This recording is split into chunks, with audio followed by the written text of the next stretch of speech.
മതേതര കേരളത്തിന്റെ പുതിയ യുഗം പ്രിയപ്പെട്ട ശ്രീ വി ഡി സതീശൻ അവറുകൾ ഈ സ്നേഹ സ്വീകരണത്തിന് നന്ദി അർപ്പിച്ചുകൊണ്ട് ഇവിടെ സംസാരിക്കുന്നതാണ്.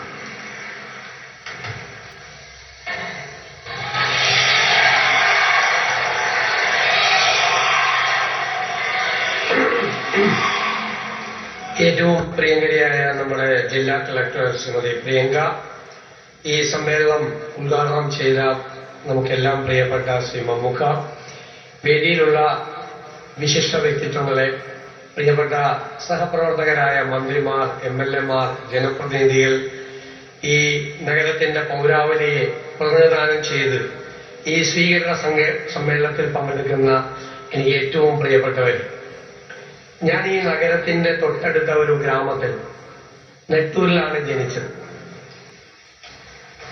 ഇവിടെ ഞാൻ കളിച്ചു വളർന്ന നഗരമാണ്, പഠിച്ചു വളർന്ന നഗരമാണ്. ഈ നഗരത്തിലായിരുന്നു എന്റെ ബാല്യവും എന്റെ കൗമാരവും എന്റെ യുവത്വവുമെല്ലാം. ഞാൻ പഠിച്ചത് തേവര കോളേജിലാണ്, പിന്നെ രാജഗിരിയിൽ പഠിച്ചു. പിന്നീട് തിരുവനന്തപുരത്ത് പഠിക്കാൻ പോയെങ്കിലും വീണ്ടും അഭിഭാഷകനായി കേരള ഹൈക്കോടതിയിൽ പ്രാക്ടീസ് ചെയ്യാൻ തിരിച്ചു വന്നു. ഈ ജില്ലയുമായും ഈ നഗരവുമായും എനിക്കുള്ള ബന്ധം അത് വളരെ ആഴത്തിലുള്ള ഒരു ബന്ധമാണ്. നിങ്ങൾക്കറിയാം, ഞാനും ശ്രീ TJ വിനോദ്, നമ്മുടെ എറണാകുളം MLA, ഞങ്ങൾ വിനോദിന്റെ സ്കൂട്ടറിലും എന്റെ ബൈക്കിലും ഈ ജില്ല മുഴുവൻ യാത്ര ചെയ്തിട്ടുള്ളവരാണ്. ഒരു കാലഘട്ടത്തിൽ ഈ ജില്ലയിൽ എല്ലായിടത്തും പല സ്ഥലത്തും പോയി രാത്രി പല സുഹൃത്തുക്കളുടെയും വീട്ടിൽ താമസിച്ച് സംഘടനാ പ്രവർത്തനം, വിദ്യാർത്ഥി സംഘടന പ്രവർത്തനം നടത്തിയ ഒരു കാലമുണ്ടായിരുന്നു.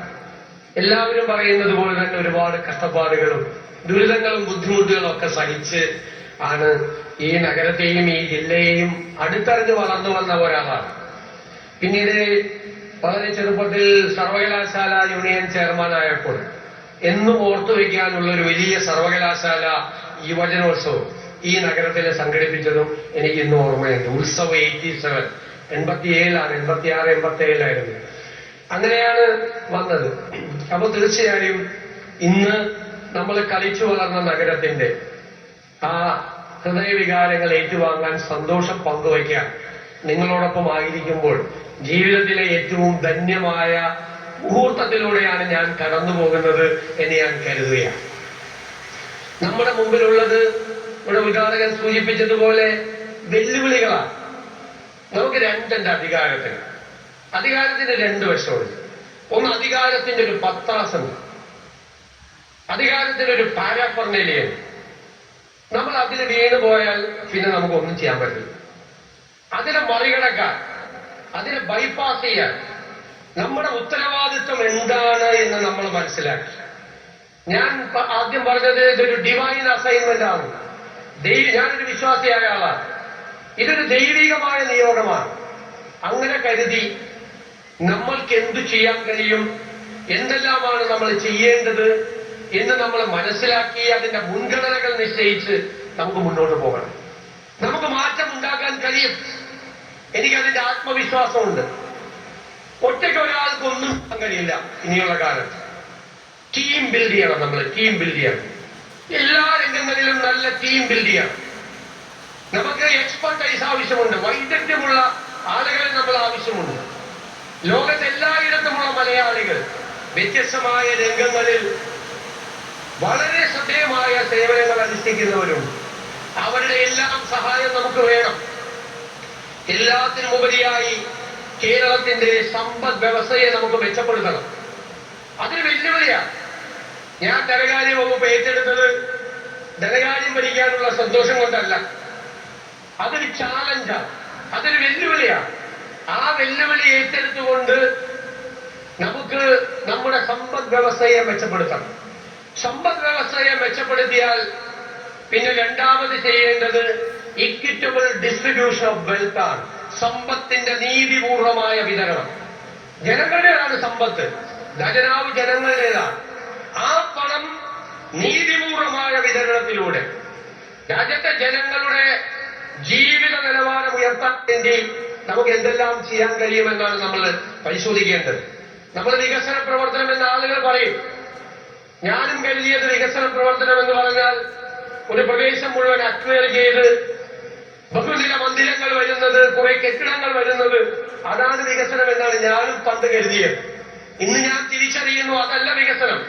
ഒരു പ്രദേശത്ത് വികസനം വന്നാൽ വികസനം ഉണ്ടായി എന്ന് നമ്മൾ കരുതണമെങ്കിൽ ആ പ്രദേശത്ത് ജീവിക്കുന്ന ജനങ്ങളുടെ ജീവിത നിലവാരത്തിൽ സാരമായ മാറ്റം ഉണ്ടാകണം. അല്ലാത്തതൊന്നും വികസനമല്ല. നാടിന് മാറ്റമുണ്ടാകാൻ, ജനങ്ങളുടെ ജീവിത നിലവാരത്തിൽ മാറ്റമുണ്ടാകാനുള്ള പദ്ധതികൾ നമുക്കുണ്ടാകണം. അതിന് നമുക്ക് സ്വപ്നതുല്യമായ പദ്ധതികളുമായിട്ടാണ് ഈ സർക്കാർ വരുന്നത്. ഞാൻ ബജറ്റ് 19-ാം തീയതി അവതരിപ്പിക്കുകയാണ്, ആദ്യത്തെ ബജറ്റ്. ആ ബജറ്റിലെ രഹസ്യങ്ങൾ മുൻകൂട്ടി നിങ്ങളോട് പറയാൻ പറ്റില്ല. പക്ഷേ കഴിഞ്ഞ 1-2 വർഷക്കാലമായി ഒരുപക്ഷെ ഇന്ത്യയിലെ ആദ്യത്തെ പ്രതിപക്ഷമാണ്.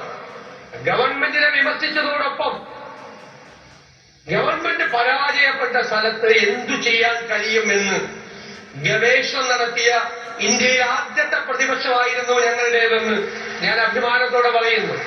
ആരോഗ്യരംഗത്ത്, വിദ്യാഭ്യാസ രംഗത്ത്, അടിസ്ഥാന വികസന രംഗത്ത് സ്വപ്ന പദ്ധതികൾ നടപ്പാക്കാൻ, കേരളത്തെ മുഴുവൻ ഒരു തുറമുഖ നഗരമാക്കി മാറ്റുന്ന ഏറ്റവും സ്വപ്നതുല്യമായ ഒരു പദ്ധതി, ഇന്ത്യയിൽ ഏറ്റവും കൂടുതൽ, ഒരുപക്ഷെ ഏഷ്യയിൽ ഏറ്റവും കൂടുതൽ ഏവിയേഷൻ പ്രോജക്റ്റുകളുള്ള സംസ്ഥാനമാക്കി നമ്മുടെ സംസ്ഥാനത്തെ മാറ്റാനുള്ള പദ്ധതികൾ ഉൾപ്പെടെയുള്ള നിരവധി പരിപാടികളുമായിട്ടാണ് നമ്മൾ വരുന്നത്.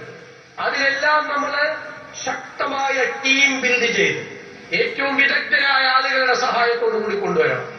നമ്മുടെ നാട്ടിൽ ബ്രെയിൻ ഡ്രെയിൻ സംഭവിക്കുകയാണ്. കുട്ടികൾ പുറത്തേക്ക് പോവുകയാണ്. അവരെ ഇവിടെ നമുക്ക് നിർത്തണം.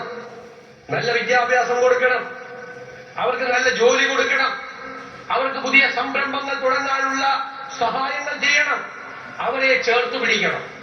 എനിക്ക് വലിയ സന്തോഷം പറയാനുണ്ട്. ആദ്യത്തെ ക്യാബിനറ്റിൽ എടുത്ത തീരുമാനം, ഇന്ത്യയിൽ ആദ്യമായി ഒരു സംസ്ഥാനത്ത് മുതിർന്ന പൗരന്മാർക്ക് ഒരു വകുപ്പുണ്ടാക്കിയ മുതിർന്ന പൗരന്മാർ. ഞാനത് പറഞ്ഞത്, ഒരു സൊസൈറ്റി, ഒരു സമൂഹം പരിഷ്കൃതമാണോ അല്ലയോ എന്ന് പരിശോധിക്കുന്നത് ആ സൊസൈറ്റി, ആ സമൂഹത്തിലെ മുതിർന്ന പൗരന്മാരോട് ഇവിടെ എങ്ങനെ പെരുമാറുന്നു എന്നത് കണക്കാക്കിയ നമ്മൾ പറയും ഈ കാലഘട്ടം ഒരു പിരീഡാണ്. ജനങ്ങൾ നൽകിയിരിക്കുന്ന അംഗീകാരം അവർ അവസാനിക്കുമ്പോൾ ലോകത്തെല്ലായിടത്തുമുള്ള ജനങ്ങൾ പറയണം, കേരള സൊസൈറ്റി ഒരു സിവിലൈസ്ഡ് സൊസൈറ്റിയാണ്.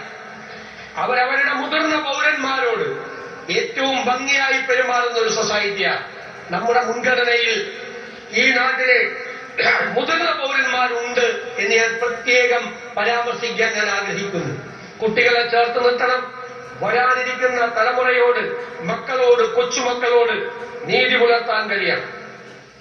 കേരളം സെക്കുലറായി നിലനിൽക്കണം, മതസൗഹാർദ്ദം നിലനിൽക്കണം.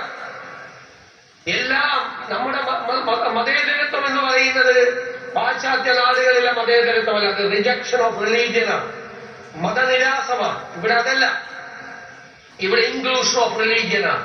മതങ്ങളെ ചേർത്ത് നിർത്തുന്നതാണ്. എല്ലാവരെയും സഹോദര മതത്തിൽപ്പെട്ട ആളുകൾക്ക് വെല്ലുവിളികൾ ഉണ്ടാകുമ്പോൾ അവരുടെ മുമ്പിൽ പോയി നിന്ന് അവരെ സംരക്ഷിക്കുന്ന മതേതരത്വമാണ്. അതിനൊരു വിട്ടുവീഴ്ചയില്ല, ഒരു കോംപ്രമൈസും ഇല്ല. ആരും വർഗീയത പറയരുത് എന്നുള്ള ശക്തമായ നിലപാട് നമുക്ക് ലോകത്തോട്, നമ്മുടെ രാജ്യത്തോട് പറയാൻ കഴിയണം അഭിമാനത്തോടെ. ഇത് ഞങ്ങളുടെ മതേതര കേരളമാണ് എന്ന് ഉറക്കെ വിളിച്ചു പറയാൻ നമുക്ക് കഴിയണം. അങ്ങനെ ഒരു കേരളം ഉണ്ടാകണം. എല്ലാ രംഗങ്ങളിലും മാറ്റമുണ്ടാകുന്നു. അതിന് ഈ കൊച്ചിയുടെ, ഈ നഗരത്തിന്റെ, ഈ ജില്ലയുടെ മുഴുവൻ പിന്തുണ വേണം.